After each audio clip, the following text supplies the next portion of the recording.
Hello class. आज अपने science का फर्स्ट चैप्टर स्टार्ट कर रहे हैं, न्यूट्रिशन इन प्लांट। छोटा सा चैप्टर है, अपने फटाफट करके निकलते हैं इसको नेक्स्ट चैप्टर के लिए। न्यूट्रिशन इन प्लांट चैप्टर का नाम है, इससे हमें क्या समझ में आता है, कोई बता सकता है?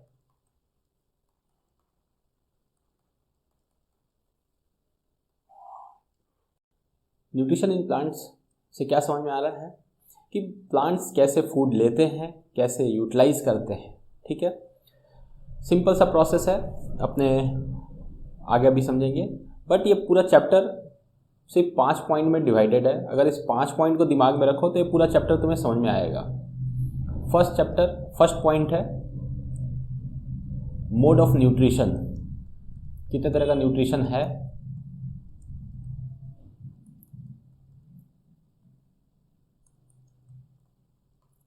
सेकंड पॉइंट है photosynthesis.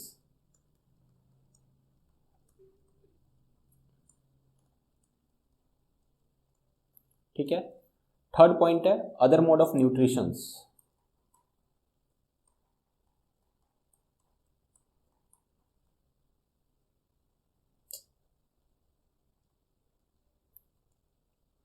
Other mode of nutritions.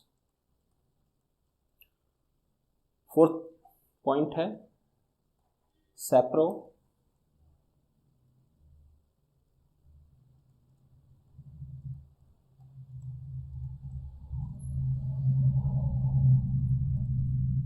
और फिफ्थ पॉइंट है रिप्लेनिशमेंट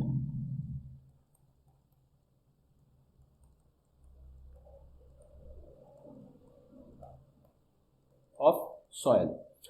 तो मोड ऑफ न्यूट्रिशन अपने जानते हैं कि खाना बहुत ज़रूरी है बॉडी के लिए, सरवाइव करने के लिए। तो वो हर ऑर्गेनिज्म के लिए ज़रूरत है, प्लांट हो, एनिमल्स हो, किसी के लिए भी फूड ज़रूरत है सरवाइव करने के लिए, डेली एक्टिविटीज़ करने के लिए। तो ये जो प्लांट्स हैं, प्लांट्स कैसे फूड लेते हैं, कैसे फूड बनाते हैं या कैसे फूड यूज़ करते हैं, ये अपने को अभी समझना है यहाँ पर। तो प्लांट में एक प्रोसेस है, वो प्लांट्स अपना खाना खुद से बनाते हैं, इसलिए उन्हें ऑटोट्रॉफ्स कहा जाता है। मोड ऑफ न्यूट्रिशन में दो तरह के प्रोसेस हैं, ऑटोट्रॉफ्स और हेटेरोट्रॉफ्स। जो ऑर्गेनिज्म खाना खुद से बनाते हैं उन्हें ऑटोट्रॉफ कहेंगे। जो ऑर्गेनिज्म खाने के लिए दूसरे के ऊपर डिपेंडेंट है, दूसरे एनिमल के ऊपर डिपेंडेंट है या प्लांट के ऊपर डिपेंडेंट है, उन्हें कहेंगे हेटेरोट्रॉफ। कुछ प्लांट्स हेटेरोट्रॉफ भी होते हैं, वो अपने आगे पढ़ेंगे। ठीक है, तो फर्स्ट पॉइंट है mode of nutrition. Mode of nutrition में सिंपल भाषा में अगर देखा जाए तो खाना कितने तरीके से कंज्यूम कर सकते हैं, बना सकते हैं। ठीक है ना, तो ये है ऑटोट्रॉफ और हेटेरोट्रॉफ, ये ध्यान रखना मोड ऑफ न्यूट्रिशन में। सेकंड प्रोसेस आता है, सेकंड चीज़ है फोटोसिंथेसिस। फोटोसिंथेसिस है क्या?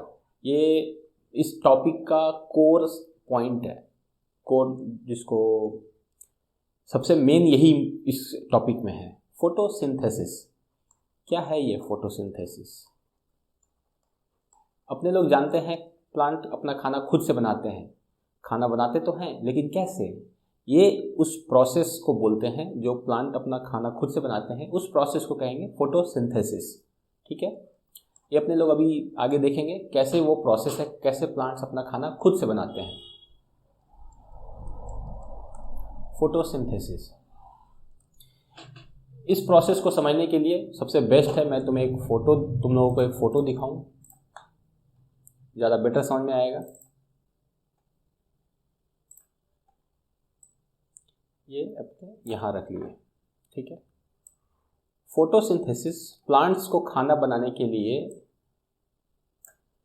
2-3 चीज़ लगते हैं, तो अपना खाना वो खुद से बना सकते हैं।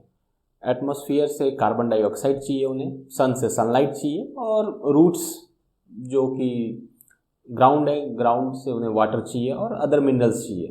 तो प्लांट्स अपना खाना खुद से बना लेते हैं। यहाँ इस इमेज में देख सकते हो क्या है,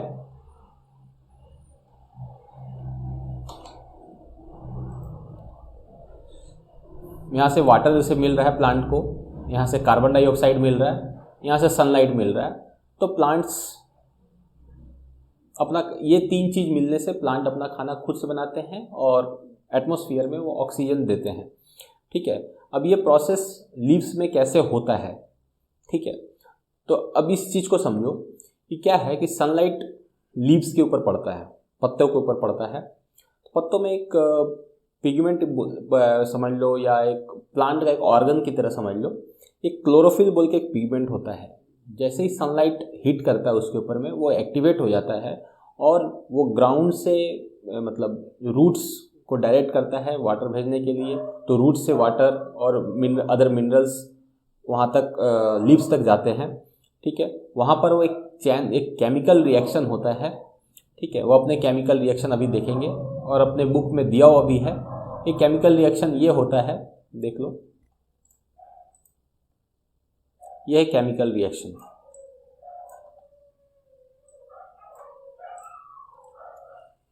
ये देख सकते हो, यहाँ पर प्लांट एटमॉस्फेयर से कार्बन डाइऑक्साइड ले रहा है, रूट्स ग्राउंड वाटर ले रहा है, सन एनर्जी ले रहा है, सनलाइट ले रहा है। यहाँ पर क्लोरोफिल पिगमेंट के ऊपर हिट होता है सनलाइट, तो ये केमिकल रिएक्शन होता है। शुगर मतलब स्टार्च, ये प्लांट के लिए फूड है और वो ऑक्सीजन रिलीज कर देता है एटमॉस्फेयर में, ठीक है। तो यही प्रोसेस चलता है। ये एक ऑल इन वन व्यू मैंने दिखाने का कोशिश किया है कि वाटर कैसे जा रहा है, कार्बन डाइऑक्साइड ले रहा है प्लांट का लीफ, और सनलाइट के हेल्प से वो अपना खाना खुद से बना रहा है, ठीक है। 2-3 पॉइंट याद रखने का है। Chlorophyll,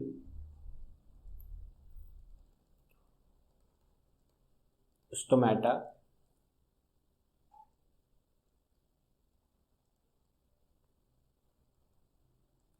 enters in leaves. यहाँ से स्टोमेटा के थ्रू कार्बन डाइऑक्साइड लीव्स के अंदर एंटर करता है, ठीक है। क्लोरोफिल पिगमेंट है,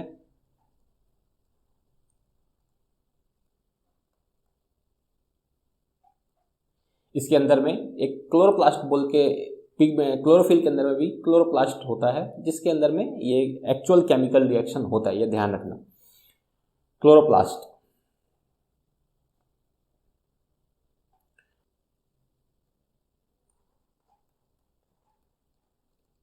ये एक याद रखना, कहीं भी देखोगे पॉन्ड वगैरह में, ये एक जो पानी के ऊपर में ग्रीन कलर का एक परत जमा हुआ रहता है, मतलब स्लिपरी सा टाइप सा, थोड़ा सा ग्रॉसी टाइप का, उसको एल्गे बोलते हैं। वो हरा दिखता है क्यों? क्योंकि वो उसके अंदर में क्लोरोफिल रहता है। वो अपना न्यूट्रिशन वहीं पर, अपना खाना वो खुद से बना सकते हैं। वो एग्जैक्टली उनमें क्लोरोफिल रहता है, इसकी वजह से उनके अंदर ग्रीन कलर रहता है। ये ध्यान रखने का चीज़ है, एल्गे बोलते हैं उसे, ठीक है। अब आते हैं अपने other mode of nutrition.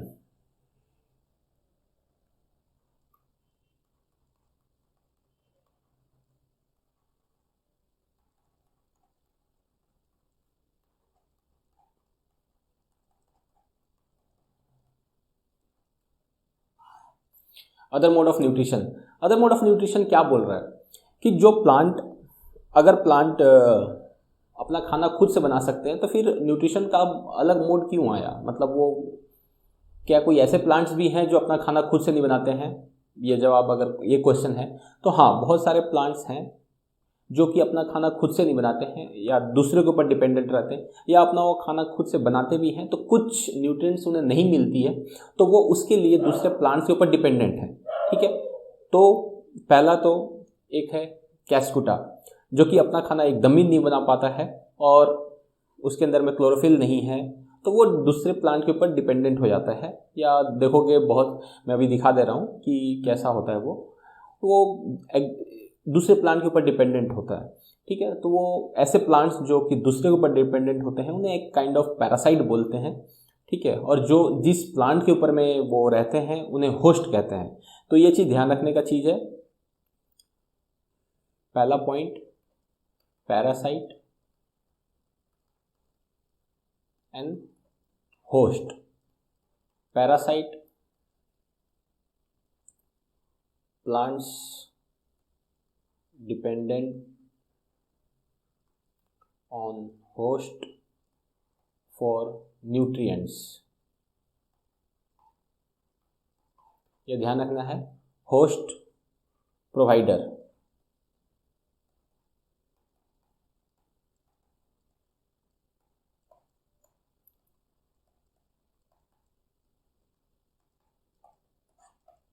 Provider of nutrients. ठीक है, पैरासाइट का एग्जाम्पल है कैस्कुटा।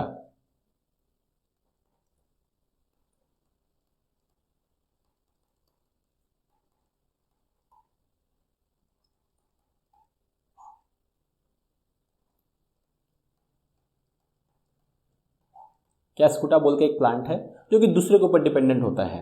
अपने आगे देखेंगे वो क्या होता है एग्जैक्टली। जैसे देखिए कैस्कुटा,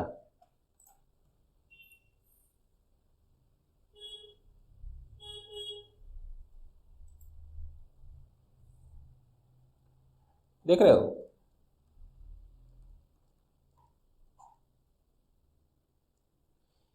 ये कैस्कुटा बोलते हैं इसे। ये लर की तरह एकदम दूसरे पेड़ के ऊपर में रहता है और उनसे ही एनर्जी ये शक करता रहता है और उसी के ऊपर ये सर्वाइव करता है। ठीक है, इन्हें पैरासाइट बोलेंगे अपने। ठीक है, कुछ प्लांट्स होते हैं जिन्हें उनका वो उनके अंदर फोटोसिंथेसिस प्रोसेस तो होता है, बट वो और अदर न्यूट्रिएंट्स, कुछ न्यूट्रिएंट्स उन्हें नहीं मिलते हैं, तो वो उसके लिए एनिमल्स को कंज्यूम करते हैं। Can you believe it? Animals को कंज्यूम करते हैं, इंसेक्ट, रैट्स को वो कंज्यूम करते हैं। ऐसे प्लांट्स को इंसेक्टिवोरस प्लांट बोलते हैं। और मैं प्लांट्स भी दिखा दे रहा हूँ, ऐसे कौन कौन से प्लांट होते हैं। एक तो है फीचर प्लांट, जिसे ये देख लो,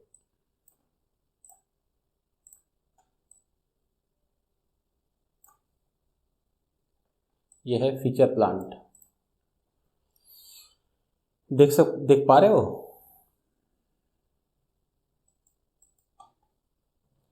ये है फीचर प्लांट। यहां पर कोई इंसेक्ट बैठेगा और ये ढक्कन बंद हो जाएगा।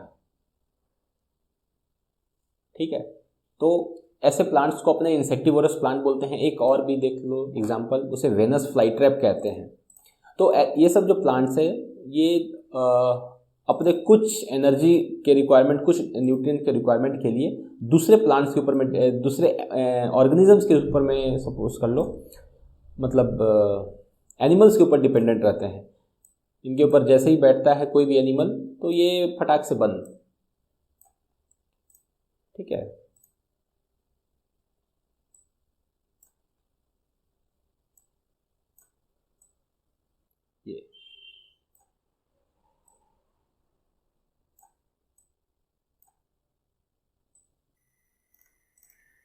ये देख सकते हो यहाँ पर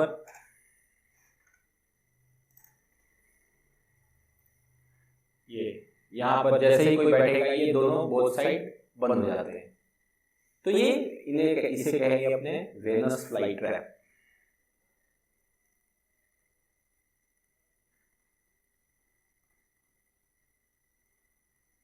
ठीक है, वेनस फ्लाईट्रैप, इसे कहेंगे फीचर प्लांट।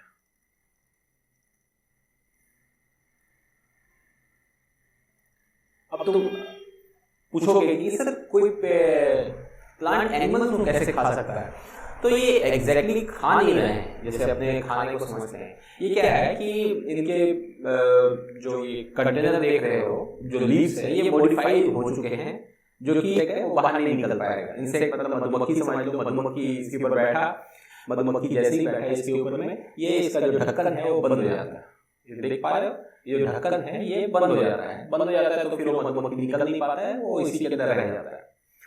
ठीक है, तो ये अपने अभी तक अपना तीन चीज समझे, mode of nutrition, photosynthesis, other mode of nutrition. Other mode of nutrition में देखिए कि कुछ प्लांट्स हैं जो कि खुद से खाना नहीं बना पाते हैं, तो वो दूसरे प्लांट के ऊपर पूरी तरीके से डिपेंडेंट रहते हैं, उन्हें पैरासाइट बोलते हैं। एग्जांपल के तौर पर अपने देखे कैस्कुटा।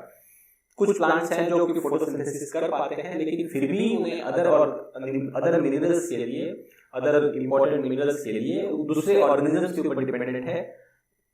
दूसरे ऑर्गेनिज्म मतलब एनिमल्स के ऊपर डिपेंडेंट है। तो एनिमल्स मतलब इंसेक्ट आ गया, कभी कभी देखो चूहा भी उसमें फंस जाता है, लिजर्ड फंस जाता है, इसको और ये तीन तो मेरे को ध्यान में है कि ये तीन जैसे ही इसमें जाएंगे ये फंस जाएंगे, फिर ये निकल नहीं पाते हैं। तो ये अदर मोड ऑफ न्यूट्रिशन में ये आ गया। फोर्थ आता है सेप्रोट्रॉफ्स। सेप्रोट्रॉफ्स क्या है? फोर्थ आता है सेप्रोट्रॉफ।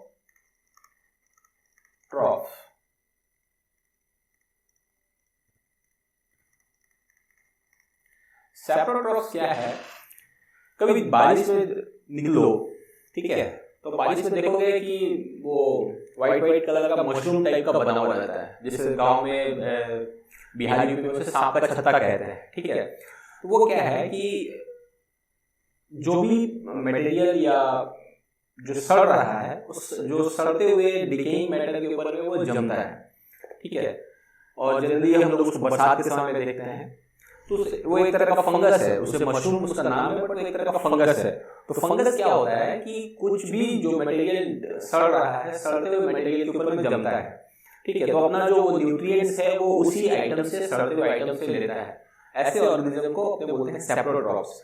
अभी तुम देखो कि सब्जी छोड़ देते हो रात में अगर, या सब्जी कभी टिफिन में बहुत दिन तक ऐसे ही बाहर पड़ा रहता है, तो उसके ऊपर में काइंड ऑफ एक डार्क कलर का, ग्रे कलर का वैसा बन जाता है। तो वो जो ग्रे बन रहा है वो एक तरह का फंगस है, ठीक है। वो उसे सेप्रोट्रॉफ कहते हैं। वो जो आइटम्स, कुछ भी आइटम सड़ रहा होता है उसके ऊपर में जमता है, तो वो अपना न्यूट्रिएंट्स वहाँ से लेते हैं। तो जो ऐसे आइटम, ऐसे ऑर्गेनिज्म जो अपना न्यूट्रिएंट्स किसी सड़ते हुए आइटम से लेते हैं, डिकेइंग मैटर से लेते हैं, उन्हें सेप्रोट्रॉफ्स कहते हैं। कभी देखो कि अचार ऐसे ही पड़े पड़े पूरा काला हो जाता है, तो वो जो एक काइंड ऑफ ग्रॉसी टाइप का जो लेयर बन जाता है उसके ऊपर, वो एक तरह का फंगस है, उसको सेप्रोट्रॉफ्स कहते हैं। अब ये बोलोगे कि वहाँ पर क्या बोलते हैं, ये आता कहाँ से है?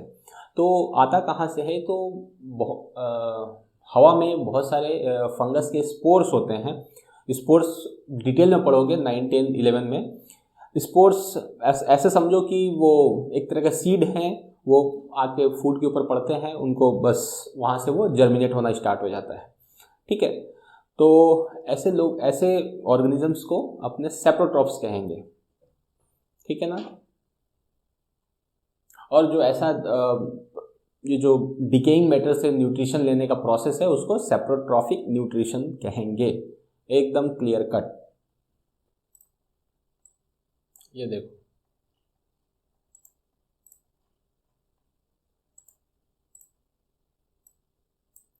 ये मशरूम है,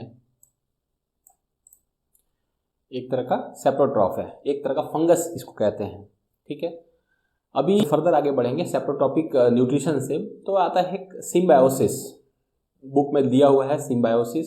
सिम्बायोसिस क्या है कि एक दो ऑर्गेनिज्म साथ में रह रहे हैं और एक बार्टर सिस्टम कर रहे हैं। भैया मैं तुम्हें वाटर और शेल्टर दूंगा, तुम मुझे फूड दो। तो एक तरह का बार्टर सिस्टम क्रिएट हो रहा है उनके अंदर में। जैसे कि प्लांट के रूट्स में कुछ फंगस रहते हैं जिन्हें प्लांट्स है कि खाना देते हैं और बदले में प्लांट खुद से एब्जॉर्ब नहीं कर सकता, प्लांट खुद से कलेक्ट नहीं कर सकता, तो उसे वो फंगस देता है। तो उस प्रोसेस वो उसको सिम्बायोसिस कहते हैं। एक खास तरह का लाइकेन होता है, लाइकेन पढ़ोगे। इसमें क्या होता है कि एक एल्गे और एक फंगी साथ में रहते हैं। एल्गे क्या है अभी आपने आगे देखेंगे, लाइकेन्स।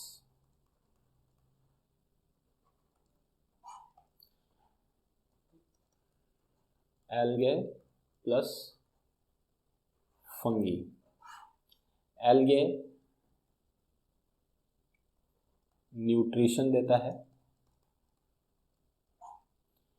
एल्गे अभी अपने आगे पढ़े भी थे कि ग्रीन कलर का वो जो ग्रीनिश टाइप का पानी में रहता है, और फंगी वाटर और शेल्टर देता है।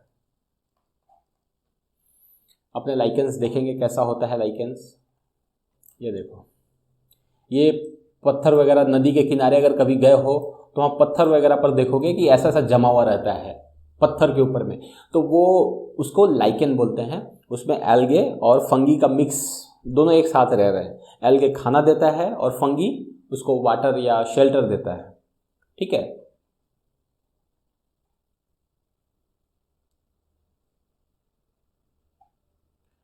अब है कि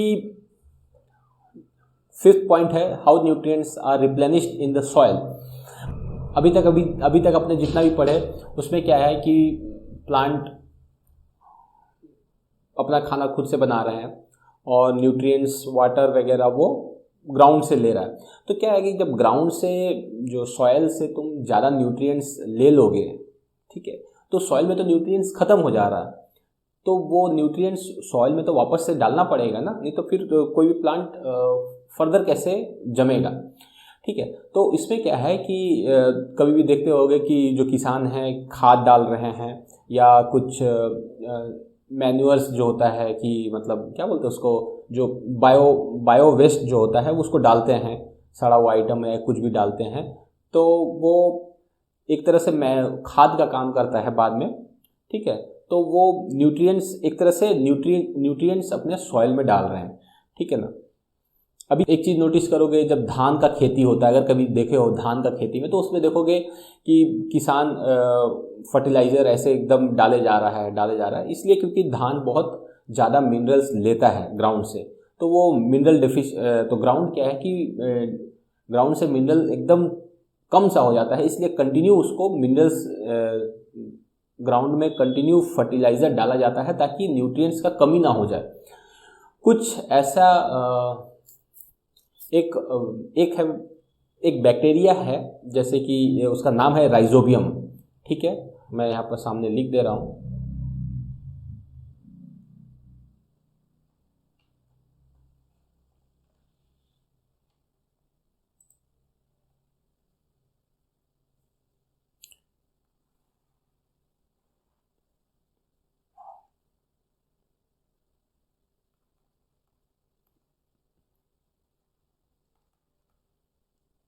राइजोबियम, ये बैक्टीरिया क्या करता है कि एटमॉस्फेयर से नाइट्रोजन गैस लेता है,